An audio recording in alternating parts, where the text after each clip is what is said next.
1, racketeering conspiracy, not guilty. Count 2, not guilty. Count 3, guilty. Count 4, not guilty.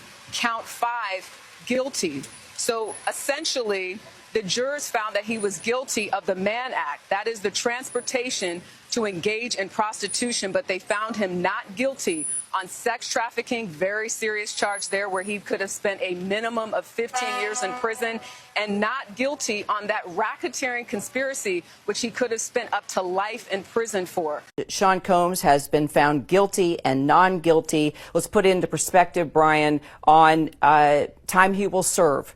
What are we looking at now with regard to years? Of course, we should point out there will be an appeal. He's got plenty of money to do that. But let's take it from where it stands right now.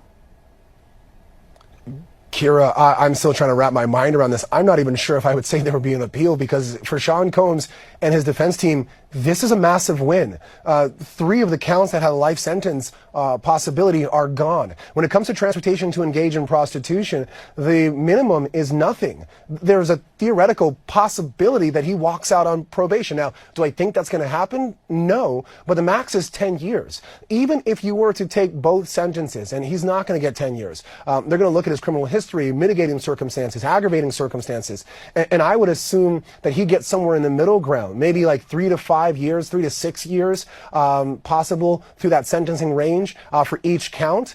Sean Combs going to trial where he was facing life and being able to walk out with something under 10 years, well under 10 years possibly, that is a victory. Will he appeal? Sure, that's his right to do so, but I don't see an appeal here. I think you take this as a win, you serve the few years that you may get, and you be happy that you didn't get life. We're pleased that he's finally been held responsible for 2 federal crimes, something that he's never faced in his life. Of course, we would have liked to have seen a conviction on the sex crimes in RICO, but we understand beyond a reasonable doubt is a high standard. Government is who you blame if you feel that these victims didn't get justice, because he was guilty of the domestic violence and all those things.